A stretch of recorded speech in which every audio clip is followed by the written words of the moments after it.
Quero saudar a você com a paz do Senhor Jesus e a você que está chegando novo neste canal. Eu agradeço a Deus pela sua vida, porque este é um canal daqueles que não só dizem que amam a palavra de Deus, mas verdadeiramente amam a palavra de Deus. Por que digo isso? Porque nós estamos aqui lendo a Bíblia.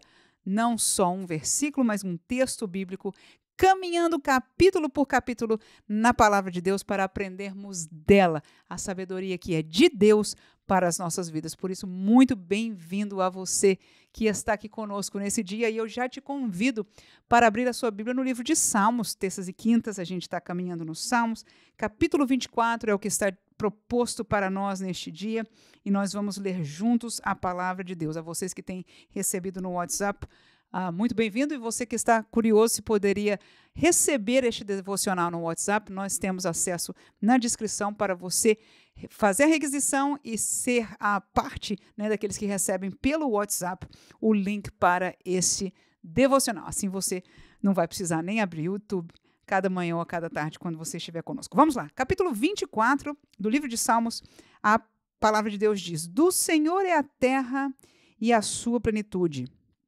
o mundo e aqueles que nele habitam. Porque ele afundou sobre os mares e afirmou sobre os rios. Quem subirá ao monte do Senhor? Ou quem estará no seu lugar santo? Aquele que é limpo de mãos e puro de coração, que não entrega a sua alma à vaidade, nem jura enganosamente. Este receberá a bênção do Senhor e a justiça do Deus da sua salvação. Este é a geração daqueles que buscam a tua face, ó Deus de Jacó. Levantai, ó portas, as vossas cabeças, levantai-vos, ó entradas eternas, e entrará o Rei da Glória. Quem é este Rei da Glória? O Senhor forte e poderoso, o Senhor poderoso na guerra. Levantai, ó portas, as vossas cabeças, levantai-vos, ó entradas eternas, e entrará o Rei da Glória. Quem é este Rei da Glória? O Senhor dos Exércitos. Ele é o Rei da Glória. Aleluia! Dá vontade até de dar glória a Deus, não é? Glória a Jesus. Queridos irmãos, portanto, este salmo está bem claramente dividido em três partes, até aquele que intitulou na edição da Bíblia Sagrada, colocou 3 títulos separados. O primeiro e o segundo versículo seria a primeira parte, do 3 ao 6, a segunda parte, e do 7 ao 10, essa parte do Rei da Glória. E eu gostaria de me deter na parte central, na do meio, onde o salmista começa com uma pergunta: quem subirá ao monte do Senhor ou quem estará no seu lugar santo? Ambas colocações. Quando eu leio o monte do Senhor ou seu lugar santo, eu entendo que ambos levam ao entendimento da presença de Deus. Aonde Deus está, aonde a presença de Deus pode habitar. E você vai lembrar-se, desde o princípio da Bíblia, que as Sagradas Escrituras mostram a presença de Deus como uma presença de santidade, que para chegar a ela, você tem que se preparar no melhor do sentido, ou seja, não é de qualquer maneira, né? Você veja quando Moisés chegou e houve aquela apresentação de Deus na sarça ardente, a primeira coisa que o Senhor disse: tira a sandália dos seus pés. Havia uma preparação no meio do povo de Israel quando Deus aparecia numa nuvem de alguma maneira extraordinária. Então, sempre que se relata a presença de Deus, no caso do tabernáculo mesmo, você sabe disso, o lugar onde ficava a figura da presença de Deus, que era a Arca do Concerto, era o lugar mais escondido, era um lugar muito especial, e tudo aquilo que cercava eram figuras, muitas delas, da santidade de Deus. Portanto, a pergunta do salmista foi: quem ficará então, quem chegará, quem acessará a presença de Deus? E a resposta está no versículo 4. Mas no versículo 5, ele diz que esta pessoa que chegar lá vai receber a bênção do Senhor e a justiça do Deus da sua salvação. E a verdade é que nós, irmãos, queremos a bênção de Deus. Amém?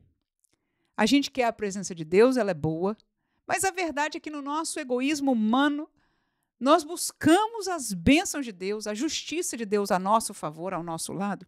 Então nós temos aí 2 lados de lucro, se eu pudesse fazer, e é com muito temor que eu falo isso, porque é a nossa natureza, não é? E Deus conhece a nossa natureza. E veja que nesta colocação, ele nos deu um auxílio a achar a bênção de Deus, que muitos procuram em lugares errados. E o salmista pergunta: quem estará na presença?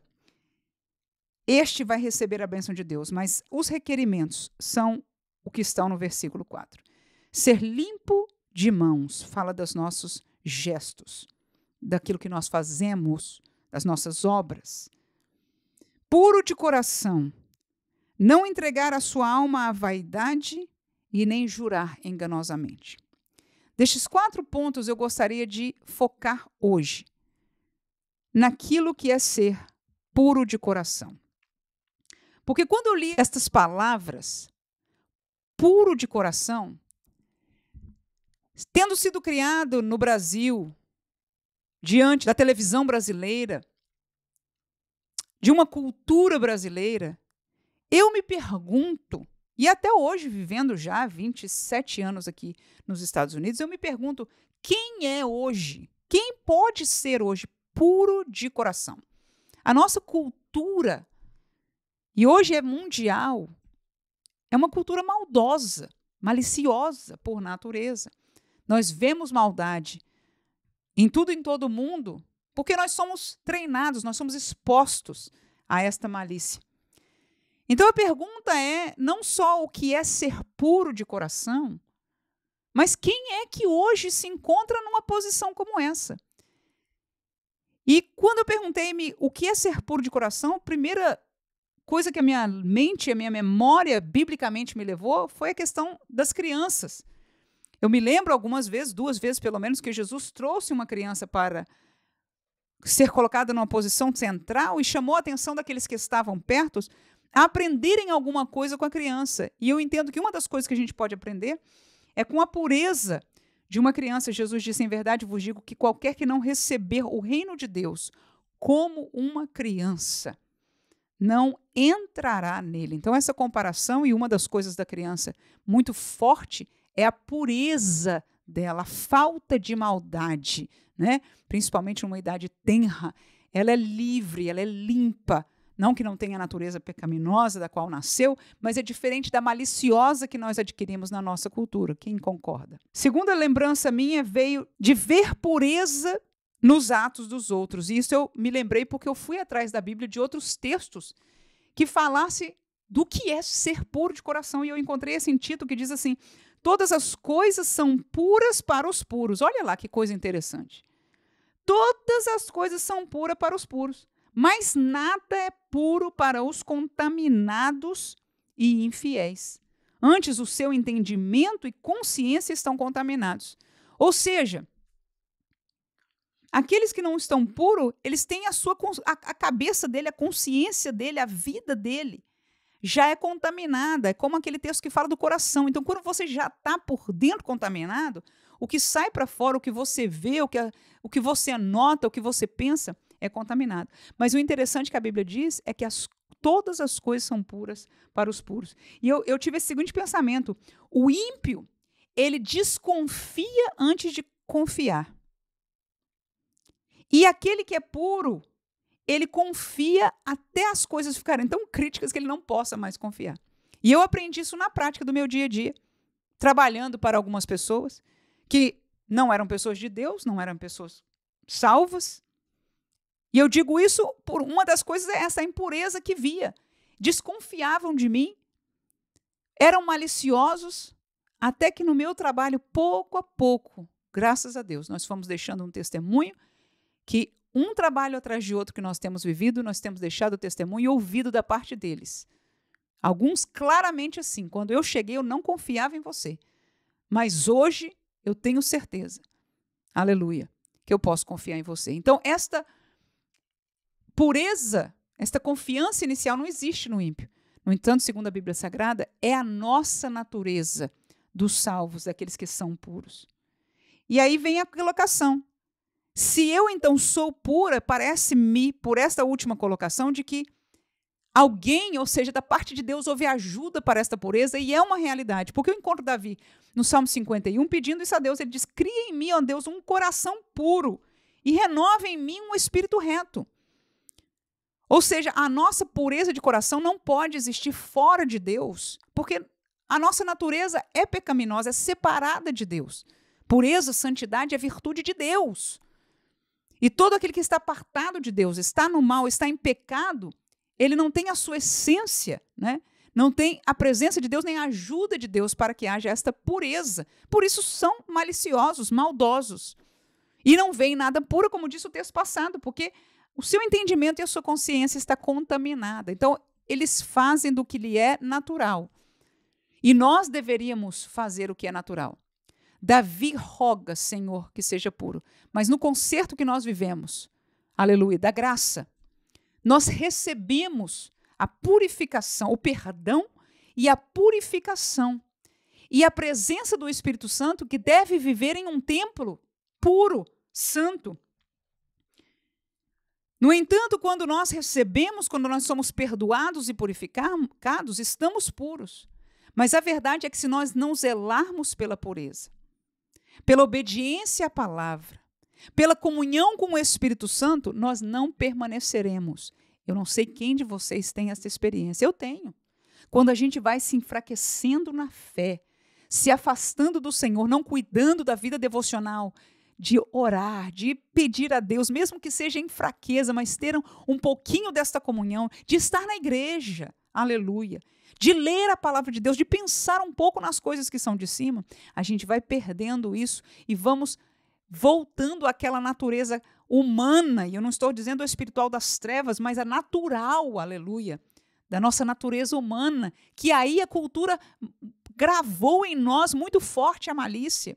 Então, uma série de coisas vão acontecendo com o crente, voltando a ser irado. Ou seja, o fruto do Espírito vai desaparecendo e o fruto da carne vai começando a reaparecer. Não porque ele tenha perdido necessariamente a salvação, mas porque o fruto espiritual, aquilo que vem de Deus em nós, começa a desaparecer. E é um caminho que pode ser muito perigoso, com certeza, para cada um de nós. Então, eu termino que ser puro de coração é manter a nossa vida pura pela obediência à palavra. O texto de 1 Pedro 1,22 diz, purificando a nossa alma na obediência à verdade, para amor fraternal não fingindo. Amai-vos ardentemente uns aos outros com um coração puro. Então, há a possibilidade de alguém ainda hoje ser puro de coração. Eu ainda, quando li esta palavra no Salmo, eu me pergunto ainda, será, Senhor? No entanto, eu sei, aleluia, que pelo novo nascimento, Deus que me fez uma nova criatura, eu vivi, glória a Deus, e que se eu permanecer em comunhão com Ele e a palavra em obediência, o Senhor me capacitará cada dia a viver esta vida de pureza, lembrando-nos que na prática, ninguém sobe e desce destas virtudes em um segundo, em uma oração. É uma caminhada. Nós caminhamos no processo da purificação. E se nós deslizamos e deixamos de lado a palavra e a comunhão com Deus, nós caminhamos o caminho contrário. Que Deus ajude a você nesta caminhada. Eu sei que já está ajudando, porque eu e você estamos escutando esta palavra. Que possamos fazer desta oração, no nosso dia, uma oração de pedido, como Davi fez ao Senhor, e que nós possamos receber do Senhor ajuda para seguir esta caminhada da pureza de coração. Deus abençoe você neste dia, em nome de Jesus. Amém.